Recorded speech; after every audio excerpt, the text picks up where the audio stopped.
Right, welcome to Unit 8, Section 2, over Chapter 9, Section 2, What Children Learn in the First Year. After studying this lesson, you will be able to give examples of what newborns can learn through their senses and reflexes, explain the concepts that infants develop, differentiate between perceptual concepts and relationship concepts, describe examples of brain wiring for language and social interactions for language, summarize communication development during infancy, and identify intellectual developmental milestones children might achieve in the first year. How babies learn is related to what babies learn. As motor skills in the brain continue to develop, babies are better able to make sense of their surroundings. Babies develop many ideas about their environment during infancy. They learn about objects and people in their environments and relationships between objects and themselves. Babies also learn about language and communication. At birth, the main sound newborns make is crying. By the end of the first year, they recognize many words, and some can even say a few words. Babies also know the tones of a language and may recognize the meaning of body language, such as shaking the head or smiling. Some babies, if taught, also learn sign language. As you learned in the previous lesson, newborns learn through their senses and reflexes and show they are learning by their behavior. When newborns are learning, their eyes are more alert, they become quiet, and their heart and breathing rates increase. During infancy, newborns can learn to remember an object for a short time, which is the beginning of memory, use a different sucking technique on the breast and the pacifier, become aware of the space around them, imitate the actions of another person, such as facial expressions and hand gestures, differentiate between speech and other sounds and recognize parents' voices, and exercise their reflexes, which are firings in the brain which lead to their voluntary motor skills. As babies explore their world, they learn many concepts. A concept is an idea formed by combining what is known about a person, object, place, quality, or event. Thinking is organized through concepts. For example, if you see an animal you believe is a cat, you immediately think about all you know about cats. Then you note how this animal is like or unlike the cats that you can remember. Concepts change throughout a person's life as they learn more. For example, you know more about children now than when you began studying child development. Your concepts have developed or changed. Concepts change by shifting from concrete to abstract, from subclass to class. Sometimes children use a class name such as money before they use subclass names like penny or nickel, and this is only due to the names used by parents and caregivers. Simple to complex and incorrect to correct. Concepts are different for each person because no two people have the exact same experiences. Also, many concepts involve emotions. For example, the concept of school may be pleasant for one person, but unpleasant for another, and I know you guys all know that. During the first year, babies form many concepts. These concepts help children make sense of their world and further their intellectual development. Babies form perceptual concepts by making sense out of what they see, hear, smell, taste, and touch, and mentally organizing this information. Infants are able to develop perceptual concepts through many experiences in their world. The following are the different ways, the major perceptual concepts children learn in the first year. First, object constancy or sameness. Object constancy refers to knowing objects remain the same even if they appear different. For example, a child may see a large airplane with bright colors take off and then look small and gray in the distance. Children learn that although the airplane may look different in size, shape, or color, it is still the same plane. Object constancy begins during the first year, but is not fully developed until the second or third year. Object concept is the understanding that objects, people, and events are separate from a person's interactions. Object concept has two parts, object identity and object permanence. Object identity is the knowledge that an object stays the same from one time to the next. For example, each time a child sees a toy bear, the bear is the same. Object permanence is the knowledge that people, objects, and places still exist even when they are no longer seen, felt, or heard. For an example, an infant may know his or her mother is still present in the house even if she is not in the same room. Like other concepts, object permanence develops with many experiences over time. The concept begins to develop as early as 1 or 2 months of age and often involves the baby's own hands that come in and out of view. At this time, infants will stare for a second at the place where an object or person was just seen but has disappeared. A few months later, they will gleefully recover an object partially hidden. Toward the end of infancy, they will watch adults completely hide objects and then will search for them. With spatial concepts, infants learn about spatial concepts in many different ways, and spatial means pertaining to space. Some examples include visually tracking the movements of people and objects, or lifting and fitting objects into such as placing shapes into shape shorters. Squeezing their bodies into tight spaces, hiding behind furniture, and looking at objects from different perspectives are other examples of ways that they learn about space.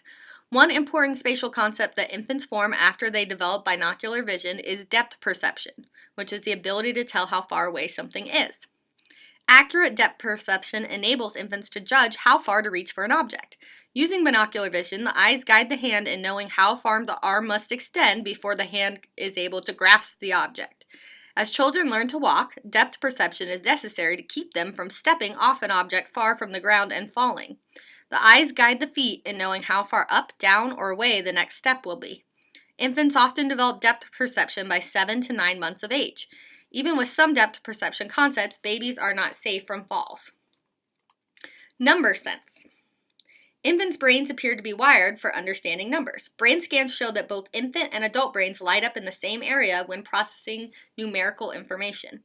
Research suggests babies can detect changes in quantities of items. When babies were repeatedly shown the same number of objects on a screen, although the arrangement of the objects changed, they became familiarized and bored. When the numbers changed, they became interested again. The amount of change in quantity needed for babies to detect the difference depended on their ages. Under 6 months required a 1 to 3 ratio change, so from 4 to 12 dots. 6 months old needed a 1 to 2, so from 6 to 12 dots, and 9 months old only needed a 1 to 1.5, or 8 to 12 dots. Babies can also detect these same changes in quantities when they are presented as distinct sounds, like taps on a drum. Infants also keep track of an added object. Researchers noted that 5-month-old infants would watch while a single toy was placed on a table. Then a screen was placed in front of the toy. Next, a hand placed or seemed to place a second toy behind the screen. The screen was removed to reveal 1 or 2 toys. If only 1 toy was behind the screen, the baby would stare longer than if 2 toys were shown. The longer stare is the baby's way of saying, "This is unexpected. I should see more toys." Infants can also recognize exact amounts. Researchers showed 6 months old 3 pictures, one with 1 dot, one with 2, and one with 3. After they tapped on a drum 1 to 3 times, the baby's eyes would focus on the corresponding picture. Lastly, infants understand 2 physical concepts: object solidity and gravity, and they understand these very early. Object solidity means one solid object cannot move through another solid object, and gravity involves objects falling to the floor or ground. When experiments are done that have unexpected results, infants stare longer. For example, in experiments on object solidity, infants were shown a glass with dyed blue water and another glass with blue solid matter, like Play-Doh in it. The experimenter moved a straw in and out of the water. The infant stared longer when the straw would not enter the solid blue matter, which looked like a glass with water. Conversely, when the experimenter first showed how the straw could not penetrate the blue solid matter, they stared longer when the straw was easily moved in and out of the glass with the dyed water. In experiments on gravity, when helium-filled balloons were released, the infants saw the floating balloons as unexpected and stared longer because they are familiar with objects falling. These experiments show that infants are learning about their physical world in a perceptual way or based on experiments. Relationship concepts differ from perceptual concepts. Whereas perceptual concepts occur in the physical world, relationship concepts occur in the mind. Infants are aware of relationships between objects in their physical world. One relationship concept they develop is called categorization, or grouping similar objects or events into a group. For example, red objects, letters, or foods may be grouped together because they are the same color. Categorization reduces the amount of new information people have to learn. By 3 months of age, infants can recognize same shapes, colors, and sizes. With quality experiences, 6-month-old infants can form other categories such as foods, toys, animals, and vehicles. By 1 year of age, infants note subtle differences in the features of objects, such as the differences between butterflies and birds. Because they do not sort objects into groups, how do researchers test these abilities? They show infants several objects one at a time within a category such as animals until the infants are habituated or used to it. Then they bring out 2 or more objects at the same time, one in the original category, another animal, and one in a new category, a car, for example. Infants ignore the object from the old category of animals and focus on the object from the new category of vehicles. Infants are also interested in cause and effect. They see cause and effect as they smile at or cry for a nearby parent and get a response. They also learn cause and effect by making things happen while playing with their toys. For example, kicking their feet, which is a cause, makes their mobile shake, which is the effect. Or knocking over a block tower, cause, makes a loud noise, effect. Language is a complex system of sounds, words, grammar, letters or symbols, and social knowledge. To a great extent, language is a unique human endeavor. Although animals communicate, they cannot master the complex language systems of people. Language learning begins early. Two processes, brain wiring and social interactions, involve language, interact in helping infants learn language. Okay, brain development research shows that language wiring begins at birth, if not before. The first wiring has to do with the sounds of language, which are needed to understand speech and to speak. Brain wiring follows a sequence. During the first 6 months, infants distinguish small differences in sounds. They are prepared to learn any language. At 6 months of age, brain pruning begins because there are so many connections. Infants come to notice only major differences in sounds in the language that they hear from their caring adult. By 12 months of age, they complete the auditory maps needed for their primary language, or languages. Learning to speak another language without an accent becomes much more difficult as the wiring for the sounds of other languages begins to be pruned away. Around 9 to 12 months of age, wiring in the brain's speech center also begins. The window of opportunity for language is early in life. For example, studies of babies who are born deaf show waiting until 2 years of age to restore hearing through surgery results in language lags. If surgery occurs after 4 years, language delays are profound and lifelong. Other studies of immigrants show that as the age of immigration increases, the mastery of a skill in the second language decreases. This is because a language different from their primary language is being learned outside the windows of opportunity for language development. Social interactions are also involved in learning language. Many language development experts believe language development occurs due to the interaction between brain wiring and social interactions. The following types of social interactions seem to be the most important for encouraging language development. Turn taking. Parents and other caregivers need to respond to babies' sounds from birth. As babies listen to spoken language, they make more sounds. Infants' pre-talk includes many language sounds. By 8 to 10 months of age, infants' talk reflects the sound and pitch patterns of the language or languages that they have heard. Infants also learn turn-taking in conversations if adults respond after a baby finishes a sound sequence. Parentese. Parents and other caregivers often use parentese, which is an infant-directed sing-song and high-pitched speech, when speaking to babies. Parentese helps babies clearly hear the sounds of language, learn facial expressions, and note the boundaries of words, where words start and stop. Connecting objects with words. Because sounds have referential meaning, which means that they refer to something, parents and caregivers must help infants make associations. When babies see connections, they are mapping words. To do this, the adult simply looks at or points at an object or the person they are talking about. Even a 3 to 4 month old infants gaze in the same general direction adults are looking. By 10 to 12 months of age, infants realize the purpose of the adult's gaze, to talk about an object or person. Infants begin to point around 8 months of age. Joint attention by gazing and pointing contributes greatly to word mapping. FaceTime. Parents and caregivers need to provide quality FaceTime to help babies clearly vocalize sounds. When talking to infants, 4 months old gaze mostly at the eyes of the adult. By 6 months, they spend equal amounts of time looking at the eyes and the mouth. By 8 to 10 months, they mainly look at the mouth. By 12 months, they once again look at the eyes more and FaceTime talk. If a second language is introduced to 1-year-old infants, they will once again lip read. Language-rich environment. Parents and caregivers need to be talkative. Children do not learn language by watching television, DVDs, or online videos. Children from talkative families with good vocabularies learn many more words than children from less talkative families. And then imitation. Spoken language is mainly learned through imitation. By participating in a language-filled world, babies learn that sounds, vocabulary, facial expressions, and turn-taking are all aspects of language. From the time babies are born, they are communicating. Through the sounds they make, others learn to understand their language. Before a baby's first birthday, he or she has made impressive gains in speaking and understanding language. From birth, babies listen to language and make speech-like sounds. Within a few months, they recognize facial expressions that accompany language, know what some words mean, and understand the idea of turn-taking in conversations. During the latter part of the first year, they may even say their first words. Newborns do not have control over the sounds they make. They make many noises while eating and sleeping. They swallow, they smack, they burp, they yawn, and they sigh. During the first 2 months, babies mainly cry. Parents can quickly learn what their baby's cries mean. Between the 6th and 8th week, infants begin to coo, a vowel-like sound, ah, oh, ooh, made in the back of the throat. Coos are light, happy sounds. The coo sounds are often made at different pitches. Along with cooing, infants will smile, blow bubbles, gurgle, and squeal. Infants coo more when others talk to, smile at, and touch them. Because turn-taking in conversation is so new, they seldom coo on cue. Infants are more likely to respond to parentees by smiling and wiggling all over. Cooing is slowly replaced by babbling, which is using the tongue and the front of the mouth to make a consonant vowel sound such as ba. Babbling is an important pre-talking skill. When babbling begins, infants practice all the sounds of most of the world's languages. Babies are ready to learn any language or languages that they hear. Around 1 year, infants may only make the sounds needed to speak the languages they hear. This is because the brain has pruned away the connections needed to make sounds from other languages. Infants who are deaf, however, babble very little after 6 months of age and do not learn the sounds of their culture's language. Babbling is not monotone, so it's not a single pitch without variation. Infants babble with inflections, which is changes in their pitch, to express happiness, requests, commands, and questions. An infant often babbles with so much feeling you can almost guess what he or she is saying.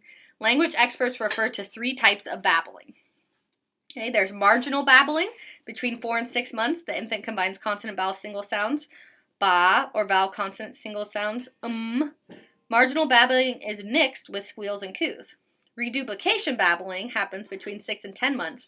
They repeat the same syllable over and over, such as da da da da da. During this stage, infants do a great deal of turn-taking babbling.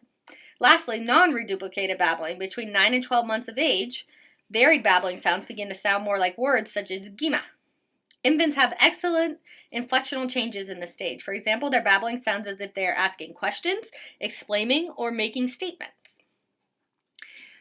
As far as first words go, infants may begin talking as early as 9 months, but many start talking later. Before talking, infants must do the following. They have to understand object permanence, understand people, objects, places, and events have names, remember words that go with people, object, places, and events, have the ability to make sounds, and realize that talking is important. Many experts believe a sound counts as a word only when the same sound is used each time to refer to a specific person, object, place, or event. Many first words are proto meaning first. They are proto-words, which are not words listed in a dictionary. Proto-words are also different from babbling and are usually 1 or 2 syllables. Each proto-word consistently refers to something concrete. These made-up words for family members, food, a special toy, or a pacifier are important ways for infants to communicate. Parents and caregivers learn what the child means. Sometimes proto-words are sounds similar to a word such as baba for bottle. My sister did bottom for water because she was trying to say bottle. Most frequently, the proto-word is completely unique to the baby, such as gaga for ice. Infants will soon begin to say their first real words, but proto-words may long remain part of a child's store of words. For another example of a proto-word is that my older sister used to call penguins peemas and ladybugs beeboobas. A person's vocabulary consists of the words he or she understands and uses. Although infants can only say a few words, they understand a lot more. Words people understand but do not speak or write are their passive vocabulary, but their active vocabulary includes the words that they do use in speaking and writing. Infants' passive vocabulary is much bigger than their active vocabulary. For example, they know their own names around 16 weeks of age. They recognize the words mommy and daddy around 6 months. At 8, infants know about 36 words, and at 10 months they know about 67 words. On the other hand, infants' active vocabularies are about 3 words by their first birthday. Once they get the idea that objects in their world have names, they learn these names very quickly. They even understand phrases and sentences, such as time for breakfast. Soon their favorite spoken word may be what at, which is what is that, as they begin to learn language. With their limited active vocabularies, babies cannot tell other people what they want or need, but they can make up signs for certain objects. The gestures involved in baby signs come from American Sign Language. So based on this information, Susan Goodwin and Linda Acrodolo developed baby signs, which is a formal sign language for infants that can hear. The gestures come from ASL and from infant-friendly modifications of ASL gestures. Infants can use their hands before using the more complex throat, tongue, and mouth muscles needed to make many words. Research showed that when parents begin signing to 6 or 7-month-old infants, the infants will often begin signing about 2 months old later. Although some research study points to positive outcomes for infants, there have been very few studies on baby signing. Thus, more studies are needed before advantages and disadvantages of baby signing can be determined. All right, that is the end of this section. Thank you for listening.